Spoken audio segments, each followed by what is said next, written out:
Big news from the U.S. State Department this week, so let's break it down.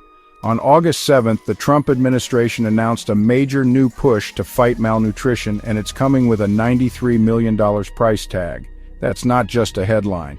This money is set to bring real help to nearly 1 million children who are battling malnutrition right now. So, where's all this going? The aid will be split up across 13 countries, 12 in Africa and Haiti. We're talking places like Ethiopia, Nigeria, Madagascar, Kenya, and a bunch more, where food insecurity is a daily crisis. Now, if you're thinking this sounds like a lot, you're right. The plan is to deliver ready-to-use therapeutic food, or RUTF. If you've never heard of it, it's basically a shelf-stable, nutrient-packed paste that's a lifesaver for kids who are severely malnourished. And here's a detail I like. The food is American-made, but some of the funding will also help local production so countries can start making more RUTF themselves. The United Nations Children's Fund, UNICEF, will be in charge of distribution. They're the pros at getting food into tough places, making sure it reaches the kids who need it most. This program is set to run through June, which means there's a real window for impact here.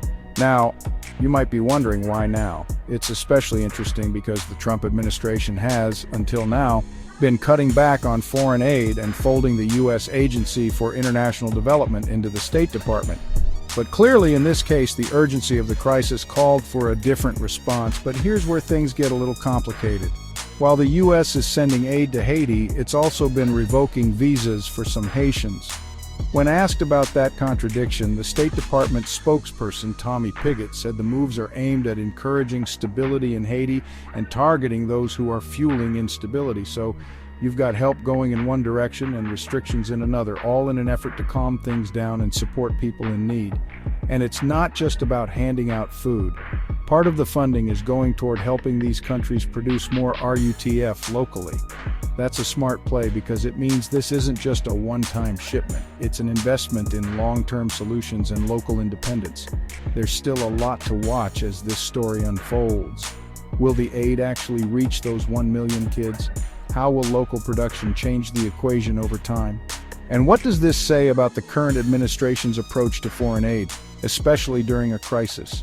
What's clear is this: hunger is a global problem, and it takes big commitments like this to make a dent.